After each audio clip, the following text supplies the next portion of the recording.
Hello, everybody. My name is Christopher Saunders, and this is the Connecticut Sports Talent Show, where we talk all things talents in Connecticut. And on today's show, I'm pleased to have a Naugatuck Greyhound senior, a very talented boys basketball player, Avery Hinnant, who'll be going to a former college that I went to for quite a number of years, Albertus Magnus. Avery, it's great to be able to have you on the show, man. No problem. Glad to be here. Avery, before we get into obviously everything and, college, your senior year and all that, I just kind of want to, I love to know the journey as far as how a sport found a player. How did basketball find you? Um, from like I was little, I was tiny. I'll say like middle school. I didn't really take basketball that serious until I started playing in like seventh grade with my coach from West Side. Mhm. They thought I was big, so it was like they need a big or whatever. So I started hooping, and really it was AAU too, because around that time, that's when I started first playing AAU, and I started liking basketball. I was like, oh, I can actually get decent at this because I'm way taller than everybody, and I was like, I'm not gonna admit I was bad, but I ended up developing. That's why I loved it so much because then I was like, this is starting to get easy. So when you speak about because you being a tall player, were you always the biggest player or the biggest person? Because you're a tall dude, man. I was always like bigger than everybody. It's probably only a few people I saw that was like taller than me or like take my position. Really? So when you were born, you were probably like already 5 feet tall, right? Nah, probably. I was probably big out the womb. But Oh, man. most of my life I've been taller than everybody. I haven't seen that many big people or people around my height. And it's a rarity, especially too when you think about being as tall as you are, man. You talked about your development as far as a basketball player, and like you said in the beginning, you were raw. Like I wouldn't say you were bad, you were raw. You know what I mean? So when you were trying to prepare yourself and practice, how was that? Um, I was thinking like push myself. Mm. And might as well do it now and get it over with, than wait till later. Might as well struggle to get everything out the way so it makes it easier for myself to continue. Like when I was in middle school, like during training and stuff and practices, I would be like, just get through it, just get through it. Even though like not gonna lie, sometimes I would hate doing some of the drills and practices, but I was like, it's only like an hour or something, or like 2 hours. I just get through it and then I'm just good for the rest of the day. So I just think of it like that, like just get it done over with. Was there a certain point though during your, the young part of your career where, like you just said, there were times that you dreaded the drills, you dreaded practice. Were there certain points, Avery, where you kind of felt like is the work I'm putting in really going to show? Because I'm sure it was difficult, in the beginning for a player as raw as you were back then. Yeah, I was thinking, I was like, at one point, I wanted to like, not gonna lie, wanted to quit basketball, but I was like, nah, I had to keep going and keep continuing. I can't just give up now. So I just kept pushing. I was thinking like, if I just keep doing this, it's just gonna get better. Like even if I don't see the work in now, it's gonna show later on if I keep doing it over and over again. Was there any particular coach or player that kind of really helped push you through the tough times when you were just beginning your career? Um, Not that I could think of, because I've been around many coaches, Hmm. and all the coaches I've been around, they basically pushed me. I could see that, especially too with the talent that you have. They saw something in you. You know Mhm. what I mean? So you go into your freshman year at Naugatuck, and obviously Coach Wilson is very well respected. I mean, he's a baller. He could probably still ball if you put on some shorts. You know what I mean? As far as the game Yeah, is concerned, like back in the season, he used to come hoop with us a little bit during the scrimmages, like 5-on-5s. So he could hoop a little bit still. is he making some of you guys look bad? Nah. Good answer. That's a good answer. So your freshman year, man, just take me into that because the freshman class, which now is the senior class, Mhm. very talented. You, SA, I mean, I can go down the list. But for Mhm. yourself, man, just take me into your freshman year. How was that? Coming in freshman year, I don't know. That's a while, but I don't really know. When I came in, Mhm. I wasn't really thinking I was gonna do like crazy things. I was just going there like and taking in what I could because I had other seniors like who was there my freshman, like John Lucal, he was there. Mhm. Um I forgot the other. I think it was Gwen. It was a whole bunch of other heads there. My freshman year, there was other scorers. Like Mhm. it was just coming in and just seeing what they can do. Especially John being around him, like one of the best players around that time. It was just good to come in and just be a part of that team and to take in all that. How was it being a part of seeing a player like Lukau who could make a shot from the full length of the court? I mean, it was crazy. When I first came in, I looked. It was like he's playing like Curry because he would hit everything. He would. It was like a stretch kind of, Mm. and I was amazed at all the shots he would be able to hit. And it was good playing with him because it was like we had a shooter, we had multiple shooters. It was just fun that year. Freshman year was probably one of the top three most fun I had playing basketball. Would you say your freshman year too, as far as your development? Because if I remember right, you played a lot of varsity your freshman year, correct? Yeah, I started varsity. Yes. So do you think because of that, even though I'm sure it drove Wilson crazy, some of the mistakes, it Yeah, helped that you were making the mistakes as a freshman and learning and going through the reps on the varsity level? yeah. I think it helped me because that if I didn't go in there on varsity freshman year, I probably wouldn't have been used to the level or the players that's already playing at that level. Mhm. Like if I played like JV or freshman basketball, it would be completely different. And being able to play varsity just showed me like this is how it's going to be for the next few years, and this is what you're going to have to do. And who would have thought the next few years, and we'll get into that as far as what you and the senior class and the team of Naugatuck, the Greyhounds, were able to accomplish, man. Going into your sophomore year, you and I go back to Essay, who, Essayonic Poma, what a player, dude. And we'll talk about him later as well. What was it like kind of going into that season as far as what was the talk? What was the chatter? What was it like for you and the team? Um, just to go in there and show what we can do. Basically, like just go hard and just I don't remember that much from sophomore year because of COVID and how the end of the season. Like we were doing good that year. We had I had my boy Rob and all them. Like we were decent. We had my boy Kiwan. Like we had a decent squad, and we thought we were going to the chip that year because we had a decent record. Then it Mhm. all got shut down because of COVID. And you forgot one person. You forgot the point guard, Derek Jagello. Oh, yeah, the shooter Derek. You Oh, forgot you forgot Mr. Ice himself. Mr. Never shows any happy, sad, very cool, calm, and collected. yeah, Derek was a good man. He was our shooter for real. He was there when we needed him. And speaking of the, we're talking about the sophomore year, and I have Avery Hinnant on my podcast. It's great to be able to have you on here. Winning that NVL championship, dude. It was the first time in a long time. So leading up to that, and before we even get into that, I just want to talk about the season. You guys won a lot of games. The hype was real. How did you and the team kind of deal with that? Because it's very easy to kind of get yourself very big headed and think Mhm. that you're unbeatable, Yeah, we just had to what's it called that year. We just stayed composed, and we thought like we Mhm. got to stay humble. We can't just be like, oh, just because we're winning, we're unbeatable now. It's like same with this year. We just come in there and just play every game and think of the next game after the next. You can't think too far ahead. You Mhm. just play, and if you win, you win. How was it being a part of that with someone like Mike Wilson, who is such a lover of the loves basketball, and I know he loves being able to coach the game, and obviously the kids that he coaches, yourself and others, being a part of the run sophomore year. I know the abbreviated junior year, senior year, being able to accomplish 2 NVL championships, dude, and 3 appearances consecutively in the NVL game itself, championship game. Being a part of that, just how was that?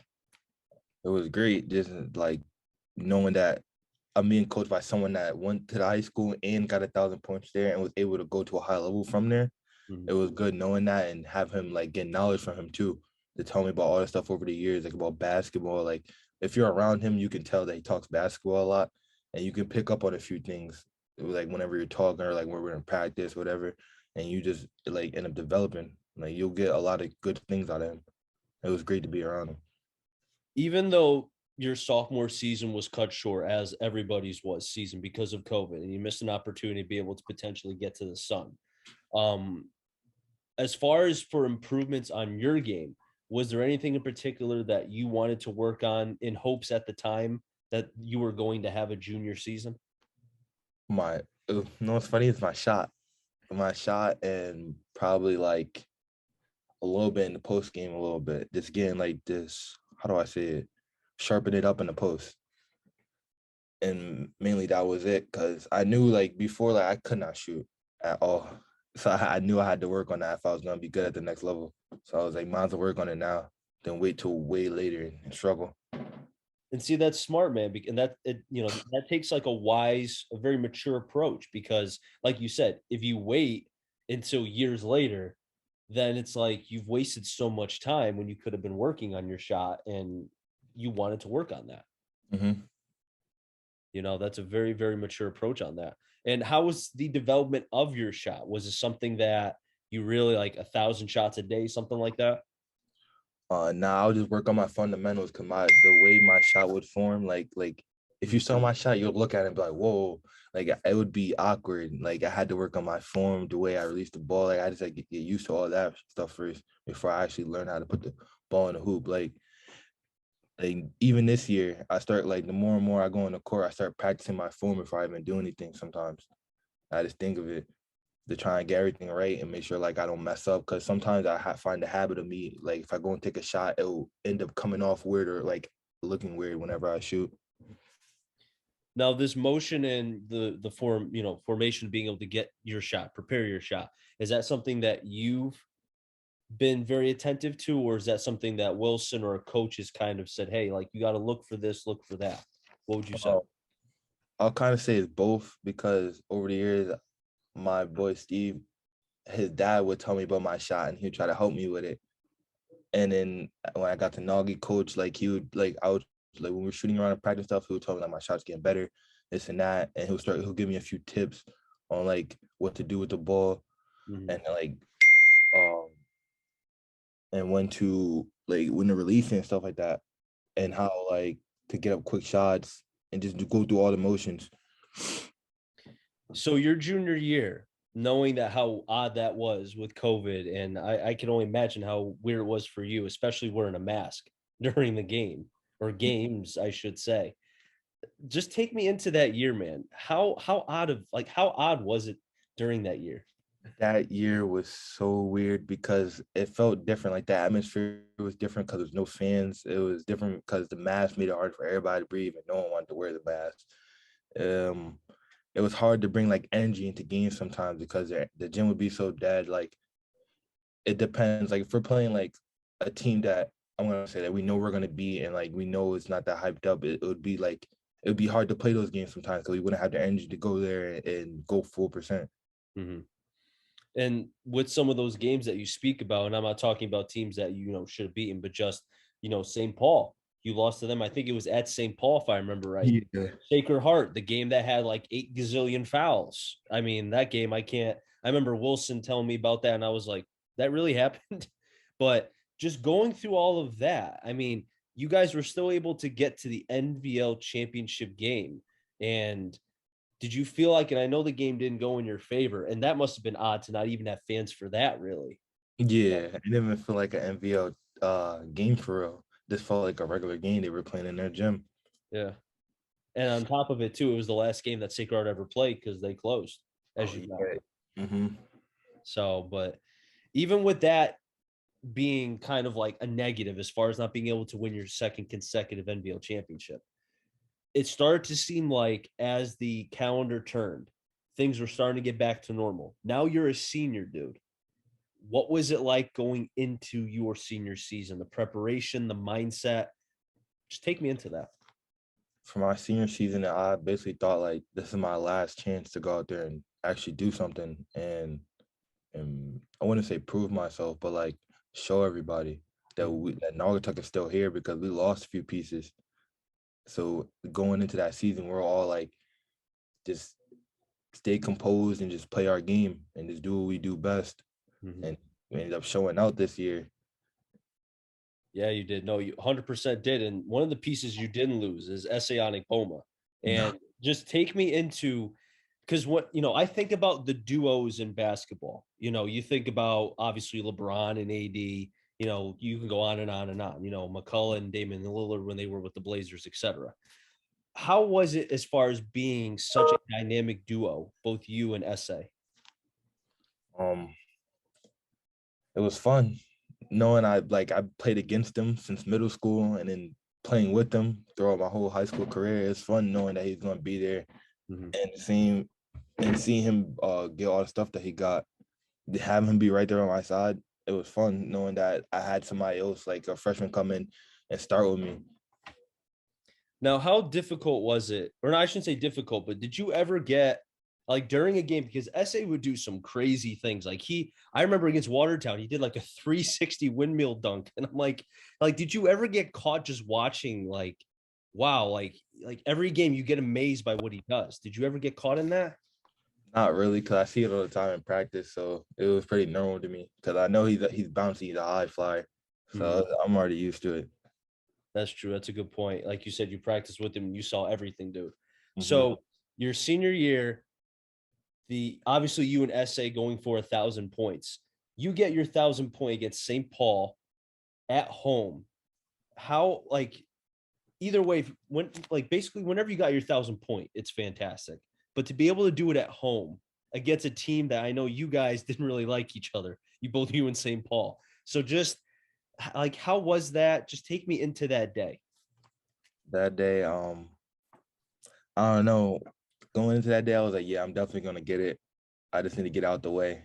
So we won that game. I got it done and quick, and we just carried on like it was nothing. Like the first moment that it happened, we celebrated. Then it was just straight back to the game because it's done and over with. And you got on a dunk too, which is very typical for you. Yeah. I remember that. So obviously what you have been able to accomplish with Naugatuck is something that will never be forgotten, both you, SA, and the rest of the team. But looking at yourself with colleges and such before you committed to Albertus, how was it going through that process? Was it very stressful for you? Was it easy for you? Talk to me about that. I was not gonna say stressful or easy. I was just sitting there waiting for opportunity for somebody to give me. So I was just going through the motions, just waiting. Because being from Naugatuck, you're not gonna get that many looks. It depends on where you go for AAU. It depends on the exposure and stuff like that. So I was just going through and waiting for coaches to contact me. And obviously Mitch Oliver, the head coach for Albertus, who has many, many wins, a lot of rings, and he knows how to win. So what was you got to tell me, what was his sales pitch? I mean, did he just lay the rings down and said, all right, this is all I got to say? Just talk to me about that, man. Nah, it was basically pretty much of how they take care of their people and how I went up there and how he's just a genuine guy. Like he's looking out for my best interest. Like I could tell that after basketball and after I go there, that it's not just gonna be done over with him. Like he's probably just gonna look out or see if I'm doing well or just make sure that I'm doing good after. Make sure I need to go where I need to get at, basically. And then it felt like a good place to go because everybody there seemed like they were there for the best interest in me and not just there for hoops. No, I agree. And again, like I said, I was there for a number of years, very family oriented. He cares and loves his players, looks out for them even after. And I can tell you about so many great players who have come through: Darius Watson, Chi. And it's funny, I kind of compared you, and I don't know if he told you this, I compared you to Chi, who played when I was there. He was a big guy, a little quiet, but when he played, dude, he played with a fierce, like not anger, but a controlled anger. And I said, you kind of have those similarities, dude. And he was like, dude, I see it. You and Chi, you know? That's funny. Yeah, man. But anywho, Avery, it's great to be able to have you on. Before I let you go, as far as colleges, is concerned, what can people expect from you when they go to watch Albertus games? What can they expect from a Naugatuck Greyhound entering the New Haven area? They can expect a dominant big that's going to be all around. Yeah, man, it's going to be a lot of fun being able to see you develop at Albertus. Avery, it's great to be able to have you on the podcast. I really do appreciate it. No problem. Thank you for having me. No problem. I'll wrap things up here in the Connecticut Sports Talent Show. So until next time, stay safe. Remember, CT stands for Connecticut Talent. I'm out, Joey. Find them all. Enjoy the rest of your day, everybody, and be well.